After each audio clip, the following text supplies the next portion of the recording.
Selanjutnya, penandatanganan MOU antara Menteri Perumahan dan Kawasan Permukiman. Kami persilahkan.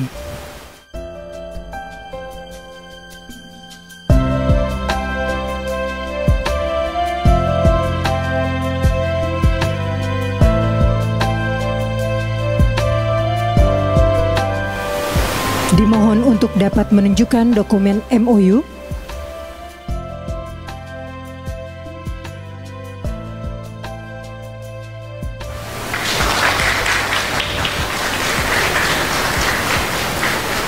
Demikianlah penandatanganan MOU selesai. Ini terjadi berkat kepercayaan publik kepada Bapak Presiden yang sangat tinggi, dan ini bukan investor satu-satunya yang akan datang di bidang perumahan. Ya, Presiden mendapatkan begitu banyak dukungan, dan saya berterima kasih pada kesempatan ini kami dibantu secara full oleh Satgas Perumahan yang dipimpin oleh Bapak Hasim. Juga ada Bapak Boni Minang dan kawan-kawan. Kami diberikan target 3 juta untuk membangun perumahan dalam 2 bulan 20 hari ini, kurang lebih sudah sekitar 40.000 dibangun, dan kami berharap dari 1 juta ini nanti. And this is a message of His Highness the Emir of Qatar that there's a strong relationship between Qatar and Indonesia. So we support in all sector, and one of the sector is the business sector. So I'm coming today as a businessman and support this project, and hope we can succeed very soon. Thank you very much, guys. Thank you. Thank you. Ya, tadi kami melaporkan kepada Bapak Presiden bersama Ibu Menteri Keuangan, Bapak Wakil Menteri Keuangan Pak Suharsil, Bapak Mendagri Pak Tito, kemudian juga Bapak Menteri ATR Pak Nusron, kemudian Bapak Menteri Bappenas, kemudian juga Dirut BTN,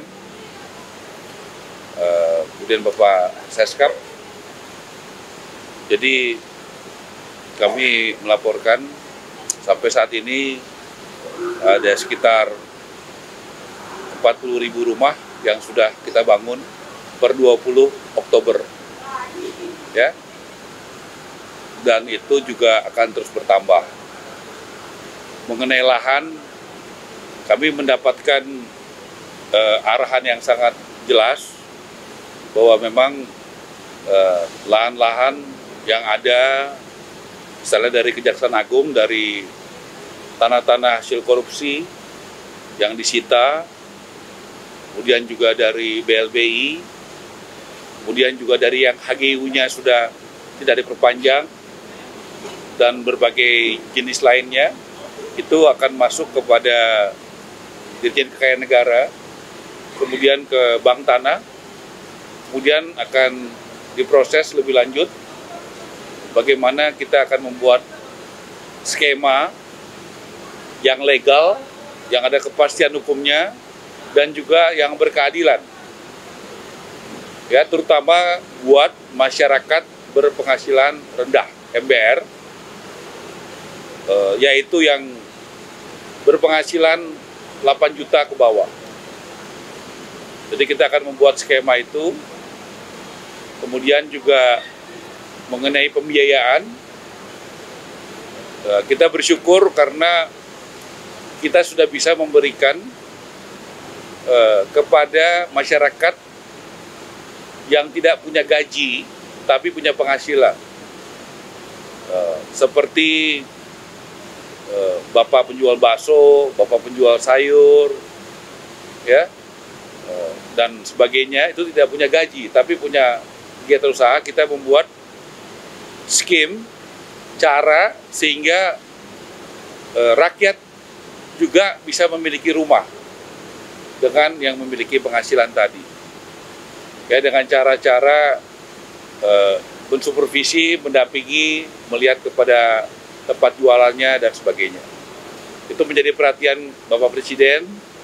Artinya keadilan itu harus dijalankan bukan hanya kepada yang punya gaji tetapi juga yang tidak punya gaji, tidak bersifat pegawai, tetapi yang bergerak di sektor informal. Itu menjadi perhatian beliau.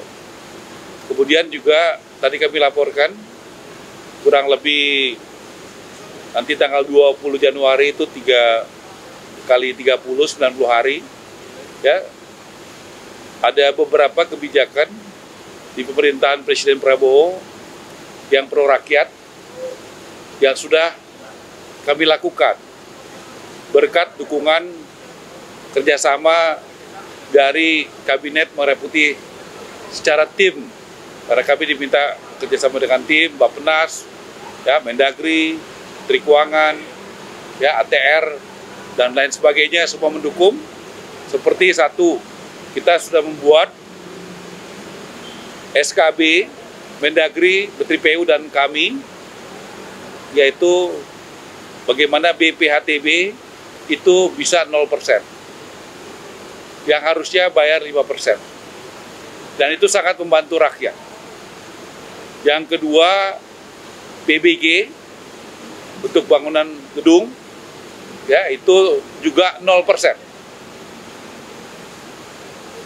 Kemudian juga PPN 6 bulan ke depan untuk rumah yang di bawah 2 miliar itu 0%. Ini adalah sesuatu yang tadinya bayar, sekarang menjadi gratis buat rakyat. Rakyat yang mana? Rakyat kecil yang berpenghasilan tadi MBR, ya, berpenghasilan rendah. Jadi seperti arahan beliau, kebijakan harus kepada pro rakyat, dan kami jalankan. Kemudian kami juga sesuai arahan Bapak Presiden sudah membuat kebijakan yang mempercepat urusan rakyat, yaitu dulu tuh namanya IMB, sekarang PBG. Tadinya 45 hari, kita sudah buat SKB itu menjadi 10 hari. Dan rencana minggu depan bersama Pak Mendagri, juga saya undang Bapak Bappenas, itu sudah bisa menjadi 4 jam. Ya, tapi ini baru terjadi di satu kota, Kota Tangerang, dan berharap nanti yang lain mengikuti. Karena prinsip beliau, Bapak Presiden, rakyat harus diberikan pelayanan yang cepat. Ya, kalau ada yang bisa dibuat murah-murah, ada yang bisa dibuat gratis-gratis. Jadi itu 3 kebijakan yang gratis, dan 1 kebijakan yang tadinya lama 45 hari menjadi 10 jam secara umum, tapi khusus di Kota Tangerang itu bisa 4 jam. Ya, secara umum 10 hari, dari 45 hari jadi 10 hari, tetapi ada 1 kota yang luar biasa yang bisa 4 jam. Nah, mudah-mudahan ini bisa hal yang positif, bisa diikuti oleh kota dan kabupaten yang lain. Supaya bupati-bupati, wali kota berlomba-lomba membuat kebijakan sistem SDM supaya rakyat makin mudah, makin murah, makin cepat untuk mengurus perumahannya. Dan kami juga tadi berbicara dengan Bapak Menteri Bappenas bagaimana mengembangkan jalur-jalur transportasi, utamanya kereta api, supaya bisa dibangun rumah-rumah buat rakyat, supaya transportasinya itu menjadi mudah, cepat, dan murah.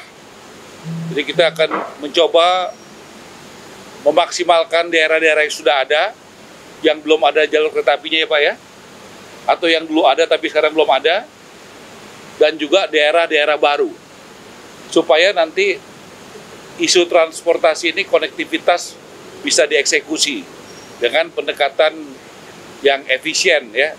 Nanti selaras bagaimana jalur listrik, jalur gas, jalur kereta api, semuanya bisa sinergi sebagai satu tim.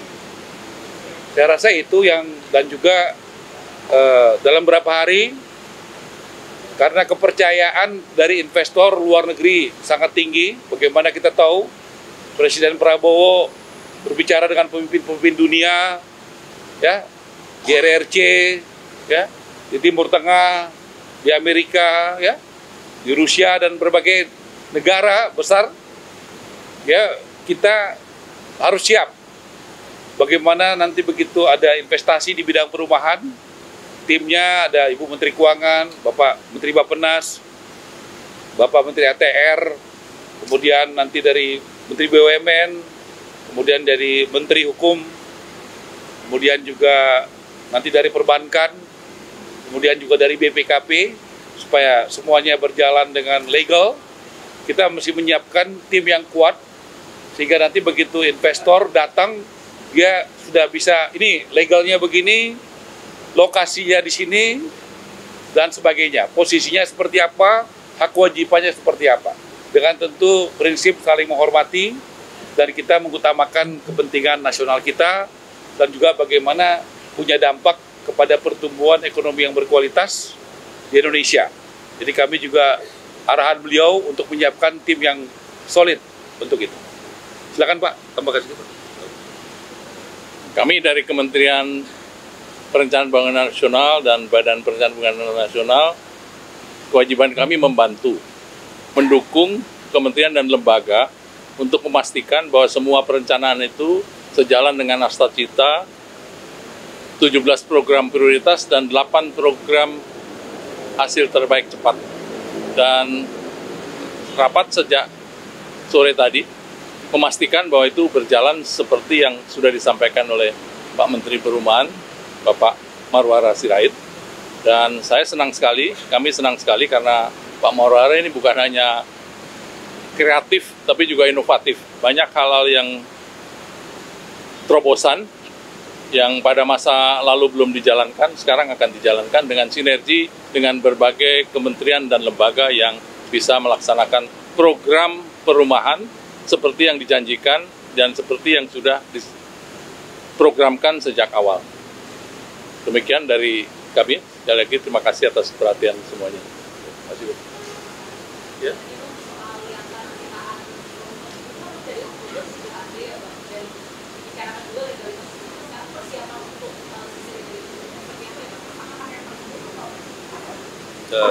Yang pasti tadi beliau sudah menyampaikan arahan, ya, bagaimana tanah-tanah itu tetap milik negara ya Bang, tapi nanti bangunannya itu bisa dimiliki, ya, oleh konsumen, oleh rakyat, ketika negara,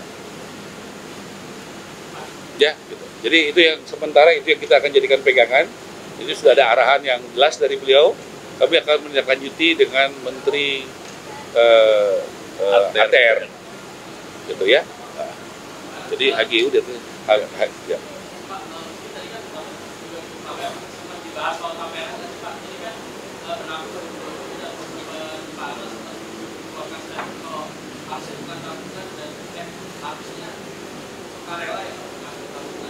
Ini masih dibicarakan.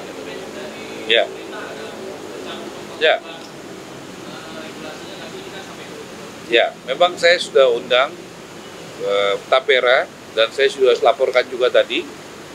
Memang tabungan itu kan harusnya bersifat sukarela. Kan begitu.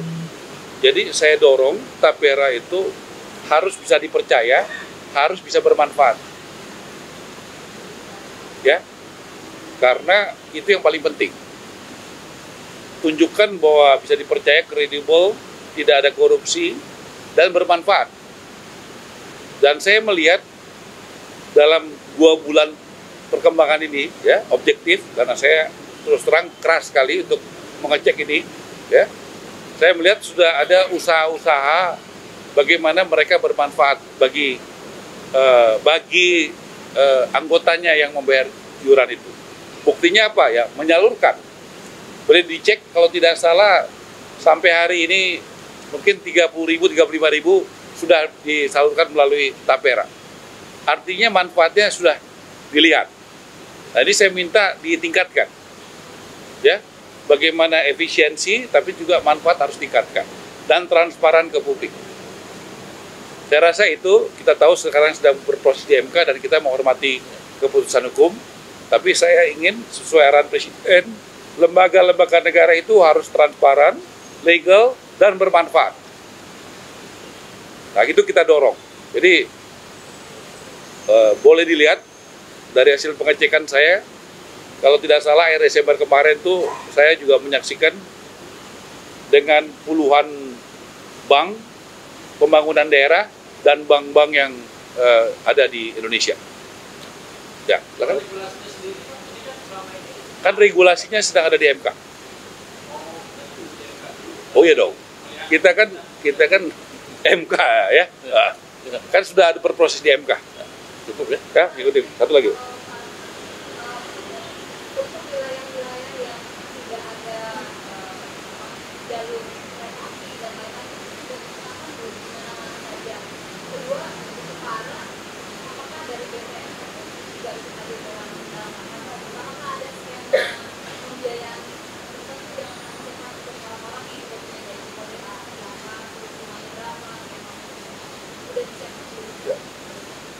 Pak Ara sudah menyiapkan bahwa nanti rel mana, tambahan mana, titik-titik mana sudah ada. Tapi kita akan melihat kembali. Saya mau diajak Pak Ara untuk melihat kembali. Ah, ini biar Pak Ara yang jawab. Dari 50 titik mana saja, Pak? Ya. Jadi kami sudah mengusulkan tadi rapat juga PSN program. Ya. Artinya ini ada di 30 sampai 50 titik. Khusus buat masyarakat berpenghasilan rendah. Ya, jadi khusus buat masyarakat supaya izin-izinnya dipercepat, supaya terjadi pemerataan, supaya terjadi pemanfaatan lahan-lahan yang ada. Jadi doain ya, mungkin nanti kami akan sering rapat dengan Bappenas dan ATR untuk menyiapkan, tapi kami sudah laporkan, silakan dipersiapkan, kami akan siapkan draftnya, dan tentu kalau PSN itu ada di Kemenko Perekonomian ya Pak ya, dengan Bappenas ya Pak ya. Nah jadi kita akan siapkan itu, nanti pada waktunya kami akan sampaikan, supaya juga ini ada pemerataan di banyak kota, banyak kabupaten di Indonesia. Tentu sedapat mungkin yang ada tanah-tanah yang bisa kami manfaatkan. Nah, kemudian soal BTN tadi, soal skema, tadi saya sudah sampaikan, kita bukan akan siapkan. Saya sudah hadir dan memberikan langsung kepada tukang sayur, kepada tukang bakso, yang tidak punya gaji, karena bukan pegawai negeri dan pegawai swasta, tapi bisa sudah mulai diberikan. Dan tadi Bapak Presiden meminta program itu harus diperbanyak supaya rakyat yang bergerak di sektor informal bisa merasakan manfaatnya. Jadi itu kita akan tingkatkan, itu sudah jalan.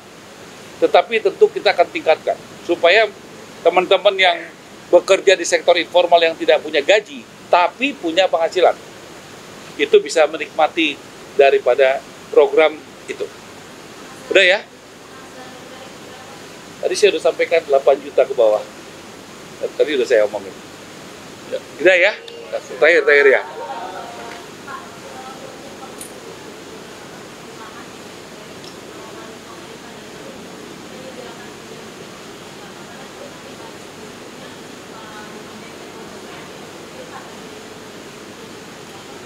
Ya, tadi Pak Mendagri sudah menyampaikan, kalau sekarang itu penyediaan MBR itu masih di pemerintah pusat. Jadi ada PP yang akan dipersiapkan, ya Pak ya tadi ya, PP. Ya. Bagaimana juga itu menjadi tanggung jawab pemerintah provinsi dan kabupaten kota. Karena cukup banyak kabupaten kota yang APBD-nya besar, ya kan? Bahkan tadi Ibu Menteri Keuangan mengatakan tahun kemarin masih ada sisa cukup besar ya Pak ya?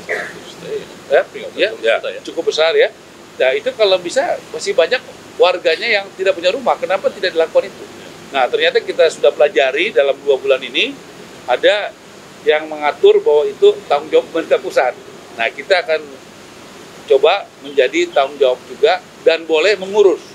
Sebenarnya kan begini, mungkin saja pemerintah daerahnya, bupati wali kotanya kepengen, tapi karena ada aturannya itu dia hanya boleh misalnya turun tangan kalau ada bencana. Kan sementara kan orang ada juga yang butuh walaupun tidak ada bencana, karena dia belum punya rumah yang layak atau tidak punya rumah. Nah, dengan adanya perubahan itu, mudah-mudahan itu bisa jadi pintu masuk yang legal. Karena kita mau juga bupati wali kota itu kan legal dalam menjalankan niat baik. Saya rasa gitu ya. Makasih ya.